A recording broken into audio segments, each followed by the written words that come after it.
Good morning. Welcome back to Godly Play. Here we are at week 6 in the Easter season.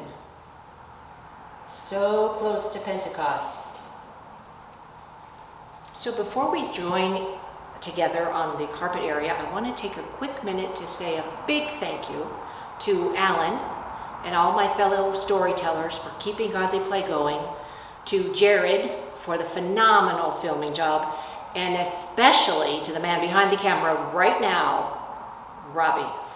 Couldn't do it without any of those people. So let's go listen to our story. Good morning. Welcome to week 6.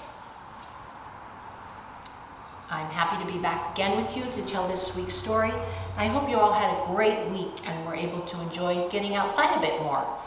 Sunshine and rain and all kinds of weather, but hopefully outside a little bit.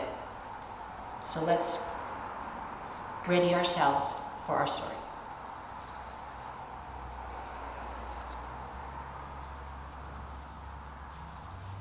We're learning how to see Jesus in a new way. We remember the 3 Marys who went looking for Jesus in the tomb and were so surprised to find that it was empty.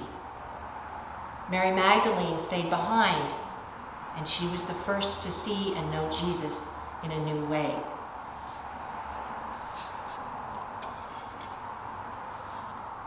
Then we remember 2 of Jesus' followers who were traveling confused about seeing the tomb empty.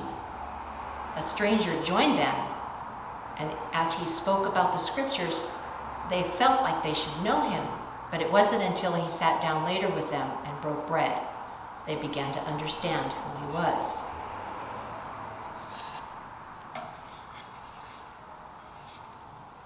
For one of the meetings with all of the disciples, Jesus came and talked with them.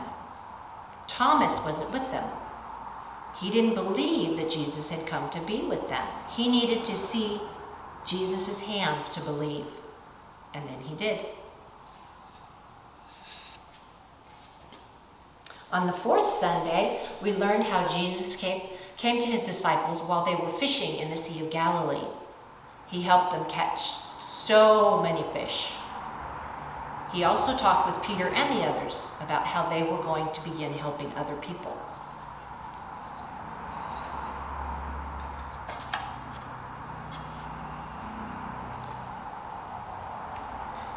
For week 5, we learned how the disciples gathered together on the mountain to meet Jesus. It was good to see him, but they weren't sure what they were supposed to do after that. He told them that they needed to be the ones telling his story, to go everywhere and tell everybody all of the story. They were followers, and now they were leaders. They were sheep, and now they were to be shepherds.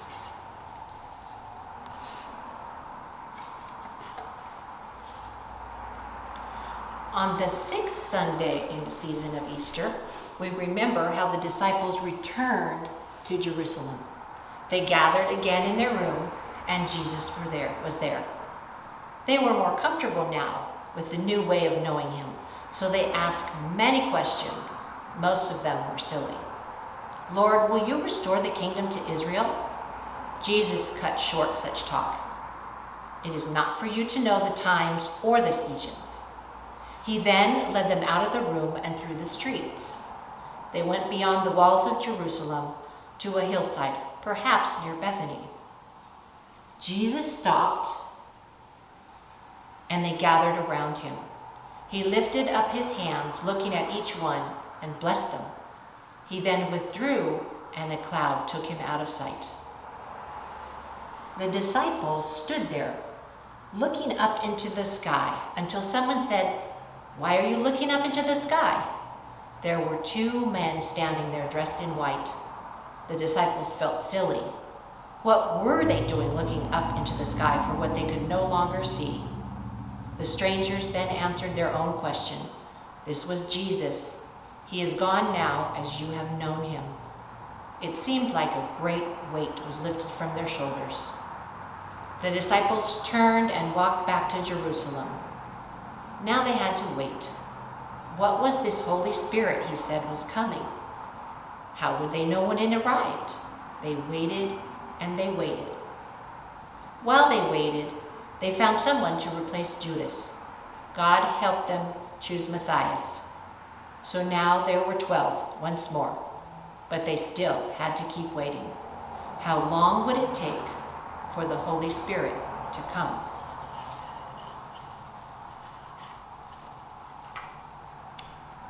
So I wonder, are you good at waiting? I wonder, how do you look for Jesus?